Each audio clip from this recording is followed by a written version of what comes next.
Afinal, de onde vem a culpa? Meu nome é Thaís, eu sou psicanalista, trabalho com abordagens integrativas e também com a abordagem transgeracional, tanto na psicanálise quanto também na doulagem. Quando foi que você sentiu culpa de verdade pela primeira vez? Nós temos tipos de culpa e vamos aqui nos direcionar a duas delas. Nós temos uma culpa saudável, que é diferente da culpa patológica ou tóxica. A culpa saudável, na verdade, ela traz um sentimento de que eu tenho consciência de que eu fiz alguma coisa ou deixei de fazer. Quando eu sinto que eu fiz alguma coisa inadequada ou que eu deixei de fazer o adequado, quando eu fiz algo errado e deixei de fazer o certo. É uma resposta da consciência porque de alguma forma uma regra foi violada, seja um valor interno ou seja o valor de outra pessoa, por exemplo, alguma coisa ali foi fora. O que acontece então com a culpa, nesse caso, é que eu vou buscar um meio ou de compensar, ou de pedir desculpa, de corrigir de alguma forma, de conversar, mas nada que seja excessivo. Quando é algo excessivo, a gente tem a culpa patológica, porque é um sentimento de culpa que paralisa a pessoa. A pessoa, ela se julga como sendo horrível, terrível, má, megera, vilão, sei lá, é alguma coisa muito fora do que a gente tem como humano e que seres humanos erram e que eles aprendem com aquilo que eles erraram. Eu sempre falo que errar é humano, super. Mas quando eu tenho, por exemplo, eu errei na mesma coisa 2, 3 vezes e não tiro aprendizado daquilo, passa a ser observado como praticamente um traço de caráter. Agora, muitas pessoas, elas erram e elas vão se chibatando, né? Elas vão colocando assim, se infligindo sofrimento. Eu tenho que pagar por tudo que eu fiz, não sei o quê, papapá. Mas é uma auto-inflição e é uma coisa assim, é muito ruim, é muito excessivo. Então, eu começo a entender, eu começo a ter uma imagem dissociada de quem eu sou. Se a gente for levar agora para o nível do inconsciente, por exemplo, a gente tem qual culpa, né, de que tanto se fala e muitas vezes a gente vai buscar em algumas terapias integrativas a origem dessa culpa, e eu sempre digo que é muito útil a gente saber de onde veio, mas não parar lá atrás, porque quem sente culpa e às vezes não tem ideia, porque vem essa culpa exagerada, vem uma ideia assim de que eu sinto culpa ou eu não sei que é a culpa que eu sinto, mas eu não consigo seguir na vida e de repente eu descubro que é uma culpa inconsciente porque alguém lá atrás não pôde, por exemplo. Pessoas que se sentem mal num relacionamento bom ou então até terminam bons relacionamentos, por exemplo, porque elas sentiam inadequação. E algumas trazem isso, algumas pessoas trazem de uma forma muito clara.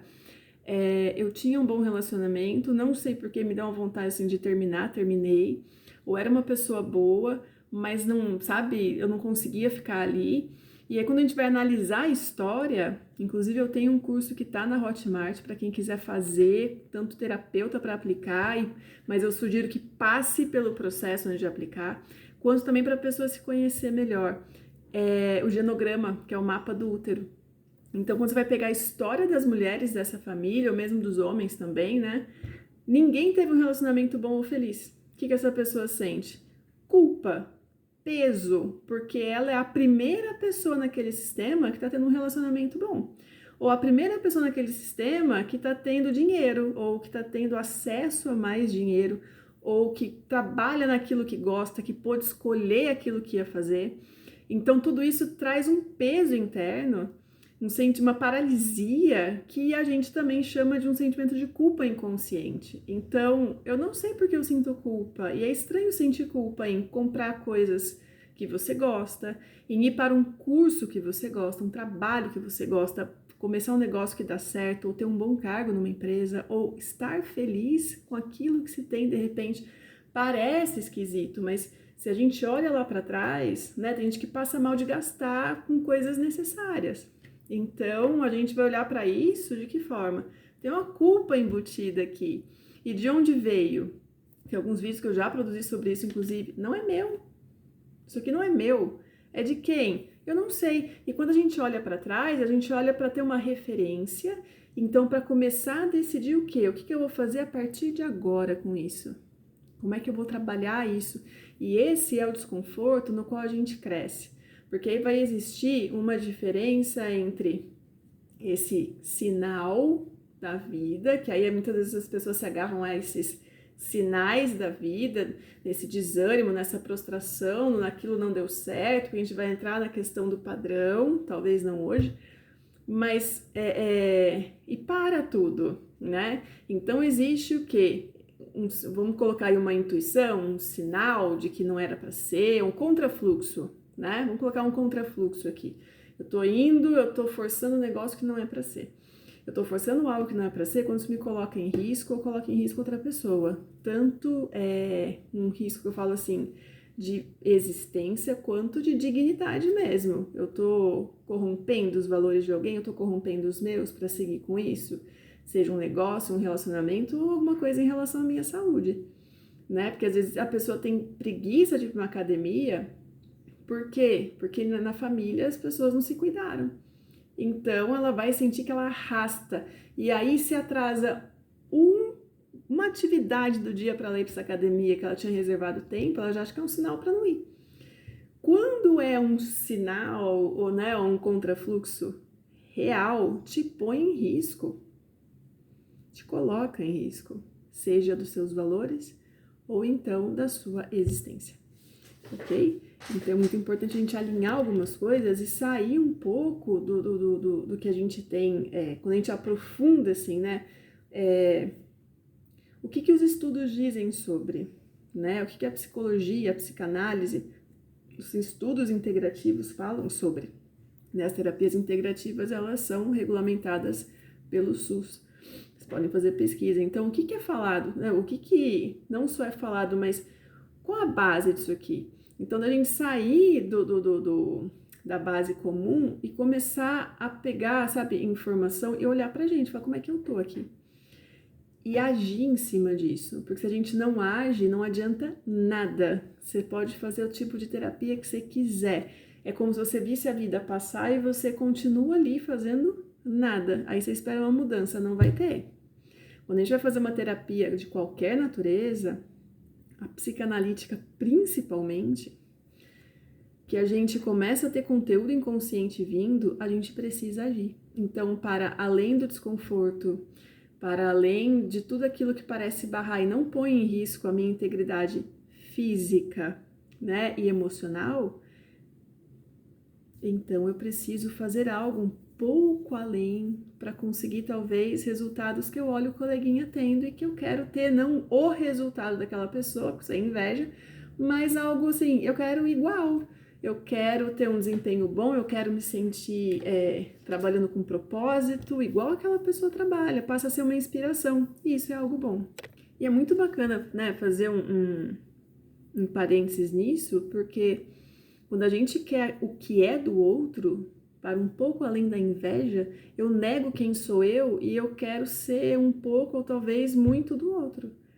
E eu não sou o outro, aquele outro tem uma história, talvez sofreu muito para estar ali, ou então no sistema dele todos, né, ou alguns tiveram muito sucesso naquilo, ele só seguiu.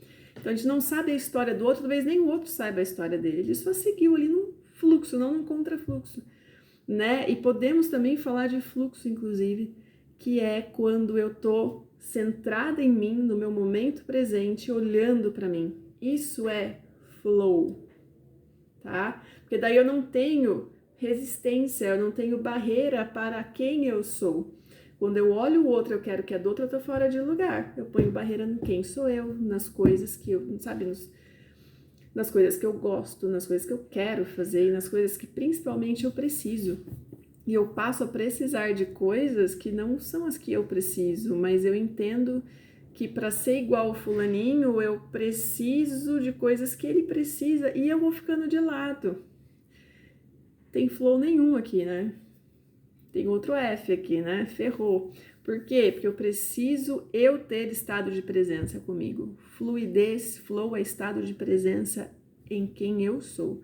Ah, eu não sei quem eu sou. Começa que você vai começar, sabe? Começa que você vai encontrar pequenos pedacinhos de você. A culpa, ela paralisa a gente num ponto lá atrás, que fica um pedaço da gente lá atrás e vem outro pra frente. É um pé lá atrás, outro na frente. Você tá quase espacando com uma dor terrível interna, em que ou você põe esse pé da frente lá pra trás, o que não é possível, porque voltar no tempo não dá, ou então você traz o pé lá de trás pra frente. E esse é o maior trabalho que a gente tem, porque parece que as coisas arrastam para acontecer, mas tem algo lá atrás que está precisando ser visto. Às vezes é só visto. Sim. A gente vai falar sobre liberação aqui, perdão em algum momento. E aí vocês vão entender como lidar com isso de uma forma mais leve. Né? Nós temos algo muito carregado a esse respeito. Então a gente passa a ter uma culpa por não ter sucesso na vida, uma culpa por não ter um relacionamento, por não ter filhos, às vezes por ter.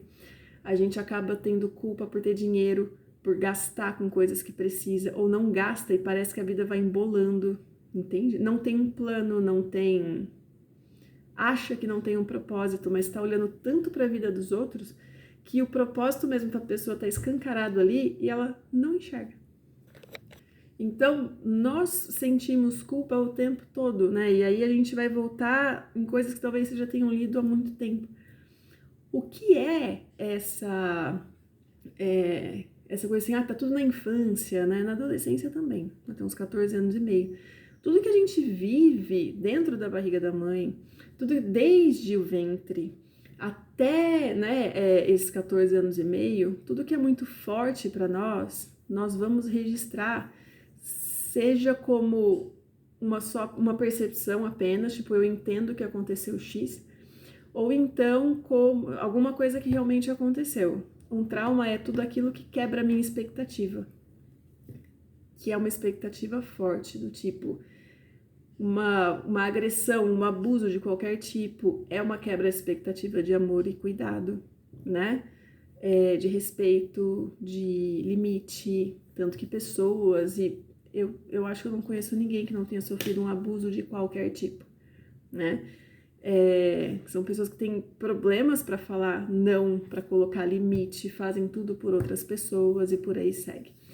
Então, a nossa criação muitas vezes traz essa coisa do ser gentil, né? Do abraçar todo mundo, falar oi para todo mundo, de uma obediência sob medo, autoritarismo, e ao passo que muitas vezes tentando não ser assim, muitas pessoas afrouxam no extremo e a criança sente isso como uma negligência, né? As crianças, quando a gente põe um limite saudável e firme, crianças e adolescentes tendem a sentir isso como amor, por mais que chiem, por mais que reclamem.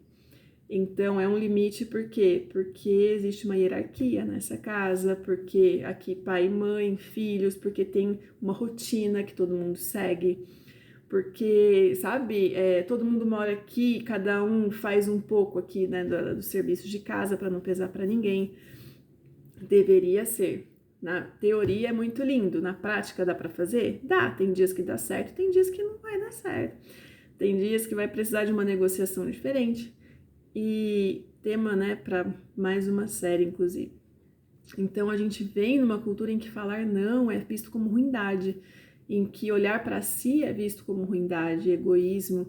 E, na verdade, quando eu olho para mim, eu consigo ajudar os outros, se a gente tem essa cultura de que ajudar os outros é sempre antes dos outros do que eu, quando eu ajudo outras pessoas e eu tenho a real, assim, imagem de quem eu sou, eu sei em boa parte, porque eu acho que na totalidade nós nunca vamos saber. A gente sempre vai ter uma nova camada para explorar, mas a gente tem, assim, algo mais real de nós para entregar, entende? Eu tenho mais apropriação de mim e daquilo que eu sou capaz de fazer, e daquilo que eu consigo fazer, e daquilo que não vai me prejudicar. Então eu consigo entender melhor, eu consigo ajudar melhor, se eu gosto de ajudar as pessoas, quando eu olho para mim primeiro, eu tenho condições maiores de ajudar outras pessoas. Então, se eu choro junto com quem chora, que pelo menos eu possa chorar porque eu sinto muito por aquela pessoa e eu consigo ouvir de forma íntegra, sem querer colocar os meus problemas em cima, sem querer comentar que ou diminuir o problema do outro, mas pelo menos você não passa por isso, por isso, por isso. Então, pessoas machucadas com pessoas machucadas não dá uma equação muito positiva. Embora na matemática, né, menos e menos é mais, às vezes você conserva o sinal, menos e menos igual a menos, né? Então, quando a gente consegue olhar pra gente primeiro, o outro sai melhor ajudado do que se a gente não olhasse. Então, nós temos comparação para tudo nesse mundo, e isso vai trazendo um sentimento maior de culpa. Mulheres que competem entre si, e tem que ser, elas não se vestem para elas, elas se vestem para o ambiente, para outras mulheres, ou para chamar a atenção, né, de alguém específico, ou então para, sabe, como status. O homem tem esse status de uma forma diferente. Às vezes a briga é uma briga por poder, né, e quando eu não tô nessa briga, ou eu perco, eu sinto culpa, por quê? Porque eu me sinto menos capaz, né? A culpa, ela é uma frustração, é um sentimento de incapacidade. Então, nós temos o perfeccionismo aqui também, tudo tem que ser perfeito, pessoas que procrastinam muito, porque se não for perfeito eu não vou entregar, e é um perfeito comparado a, né? Qual é a base aqui? De novo, e sempre eu acho que a pergunta que a gente pode começar a se fazer quando a gente começar a se comparar ou a sentir culpa é: qual a base? Baseado em quê? Né? Ou em quem? Porque na verdade a nossa comparação deveria ser nós hoje com nós ontem. Então, eu hoje versus o eu ontem. Que passo eu dei que fez a diferença? E eu tô falando que pode ser de micropasso. Em micropassos eu consigo, somando, ter um passo grande, um passo importante. Em relação à maternidade para as mulheres, né? O filho de uma andou com 2 meses, do outro com 3, e vai dando culpa, por quê? Porque eu sou uma mãe insuficiente, eu sou uma mãe ruim porque eu tenho que trabalhar, porque não amamentou até X tempo. Gente, o Winnicott, pesquisem depois o Winnicott, ele veio com uma definição muito bacana, né, uma teoria muito bacana, que foi da mãe suficientemente boa, né? A mãe suficientemente boa, ela alimenta, higieniza, dá colo, ela dá permissão e abertura, ela observa, ela vai fazer as coisas com a melhor intenção possível, mas ela entende que essas falhas vão acontecer. Então, ela é a figura materna que ela atende às necessidades do bebê de forma adaptativa, ou seja, conforme vem a demanda, né? Ela entende que cada um é um, mas não é a mãe perfeita. Então, atende às necessidades deste bebê de uma forma também adaptativa, ou seja, conforme vem a demanda, mas não tem perfeito, né? Não existe perfeito. Então, ela entende que existem falhas e frustrações, que tem coisas que às vezes a criança da fulaninha tem que o dela não tem. Então ela sabe, ou então que o dela tem e que o da outra não tem. E ok, porque aí a gente consegue olhar para a individualidade do ser humano. Começa aí, porque intrauterinamente falando, cada um tem uma experiência muito subjetiva, porque cada mãe teve um cenário na sua gestação, cada mãe tem um projeto, né? A gestação em si, ela é um projeto e a gente não sabe como é que vai ser. Criança nenhuma, a gente não vem com manual de instrução, então é sempre uma surpresa. Então, neste ponto, a perfeição, ela perde a base. Nunca teve, perde aquilo que nem teve. E nisso, essa criança tem a chance de... Essa mãe é liberada de culpa porque ela entende os altos e baixos dela como ser humano desta criança. E esse ser humano, ele não é uma extensão da mãe, de perfeccionismo, de exigir muito de si, né, e etc. Mas que tem uma autonomia emocional maior e desde criança entende, sim, desde a gestação, de que a vida, ela tem altos e baixos e conforme ela acontece, a gente se adapta. Nós, seres humanos, nós temos essa capacidade racional de Adaptação. Eu te convido a observar quais são as culpas que você carrega. Como é que eu vou saber isso? Para tudo aquilo que te desanima, que você fala, ai, não, para toda fala, autoconversa negativa, para tudo aquilo que você se pune, para tudo aquilo que você não consegue tirar do papel, para todo projeto que você não consegue tirar do papel porque parece pequeno, porque parece bobo demais. Até amanhã.